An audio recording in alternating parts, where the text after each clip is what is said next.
TV La Capitale, la chaîne des régions.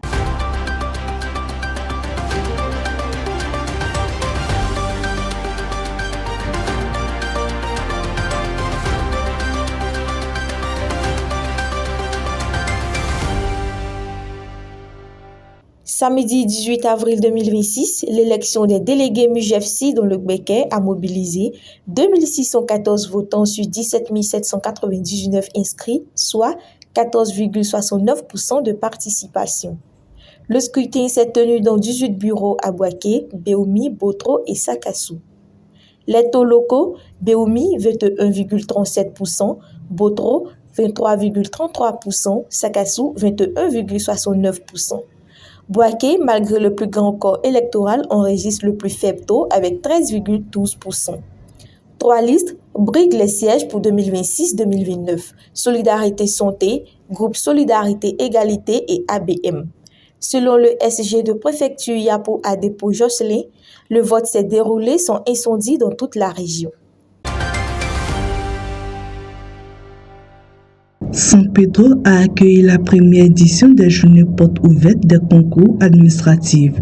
Le directeur régional de la fonction publique, M. Ebouetier, et le secrétaire général 1 de la préfecture Djibril Traoré ont rassuré les potentiels candidats sur la transparence et la rigueur des concours, les encourageant à faire preuve de détermination et de persévérance. Initié par la ministre Anne Ouloto pour améliorer la communication, garantir l'égalité des chances, promouvoir le mérite et renforcer l'image de l'administration, l'opération s'est tenue à Abidjan et dans 9 villes dont San Pedro, sous la supervision de Madame Dao. Élèves, étudiants, professionnels et partenaires ont échangé avec les agents via des stands dédiés. Le 18 avril 2026, Cissé Fatoumata, élève de Terminal D au lycée moderne de Tengrela, a remporté la 2e édition du concours Miss Science organisé par l'ONG Philips. 12 finalistes issus de 3e et de Terminal ont concouru pour briser les stéréotypes et promouvoir les filles dans les filières scientifiques.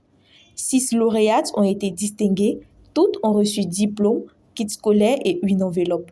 La mise repart en plus avec une tablette. La présidente Konewassa a rappelé que la science n'a pas de genre et salué le courage des candidates. Le sous-préfet Towa Pierre-Guy Maruis a encouragé persévérance, discipline et excellence, soulignant que la science reste un pilier du développement.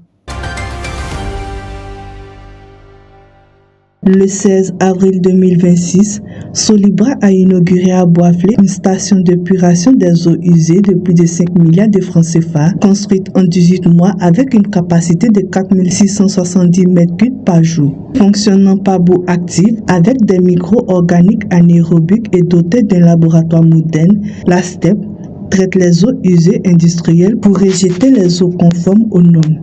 Le directeur d'usine a parlé d'un engagement pour un avenir durable et la préservation de la biodiversité. Les épreuves EPS du BEPC section 2025-2026 ont été lancées le 13 avril 2026 à Diokwe en présence des autorités administratives, éducatives, des encadreurs, enseignants et des services de santé et de sécurité. Représentant le préfet, la secrétaire générale Sanogo Kone Fatoumata a rappelé que l'EPS est essentiel à l'évaluation du BEPC, reflétant la volonté de former des citoyens complets, intellect, physique et valeurs morales.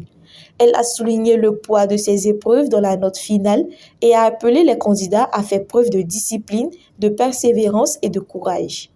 Elle a salué l'engagement de tous les acteurs pour garantir transparence, équité et sécurité avant de déclarer officiellement ouvertes les épreuves. À la clôture de la 5e édition de la Semaine nationale de la petite enfance le 17 avril 2026 à Abangourou, les acteurs du secteur ont dénoncé un véritable manque d'infrastructures adaptées. La directrice du complexe socio-éducatif a lancé un véritable SOS pour la construction des infrastructures, soulignant que plusieurs centres fonctionnent dans les locaux loués, créant une instabilité permanente. Les priorités, Bâtir le CAS, le cafétoire, le CPPE et le complexe socio-éducatif sur un terrain déjà identifié. Le 16 avril 2026, la DERTAM de l'Agnébitiassa, dirigée par Diomondé Ahmed Ibrahim Kader, a sensibilisé les agents de la SODEFOR à Beauville au permis à points. Animée par Akoto Gervis, responsable d'auto-école, la section a détaillé les infractions entraînant des retraits de points et les voies de récupération. Il a appelé les participants à devenir des ambassadeurs de la sécurité routière en adoptant des comportements responsables pour une circulation plus sûre. La DPSD de Divo, dirigée par le commissaire Zoboga Grigor, a interpellé un présumé trafiquant à bord d'un KS-Beta au corridor d'entrée de la ville. Alertés par un informateur, les agents ont fouillé le suspect, découvert dans son sac 833 doses d'héroïne et 240 doses de cocaïne, soit plus de 1000 doses, estimées à près de 3 millions de francs CFA. Le mis en cause, qui dit avoir été missionné par un certain Abou pour livrer le colis à un dénommé Ahmed Adivo, a été conduit à la DSPD. Le téléphone censé contenir le contact a été déclaré perdu dans le cas. Une descente au domicile du destinataire vers 4 h du matin n'a pas permis de l'arrêter, Ahmed ayant fui avec sa compagne. La police poursuit les recherches. Le suspect serait transféré au pôle économique et financier d'Abidjan, conformément à la procédure.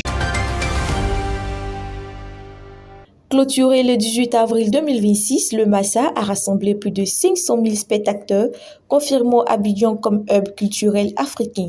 Pour son DG Abou Kamaté, l'édition a concilié créativité et exigence du marché global. Le bilan, 712 professionnels, plus de 150 groupes artistiques, 300 spectacles sur 17 sites et 2528 participants aux rencontres pro. Côté affaires, 311 programmateurs de 72 pays ont tenu 1063 rendez-vous business to business et 100 000 échanges informels aboutissant à 800 promesses de contrats. Kamaté souligne le rôle productif de la culture, créatrice d'emplois et de croissance. L'événement a aussi renforcé le rayonnement de la Côte d'Ivoire avec 15 mémorandums signés et une forte couverture médiatique affichant l'ambition d'une Afrique qui exporte ses œuvres. TV La Capitale, la chaîne des régions.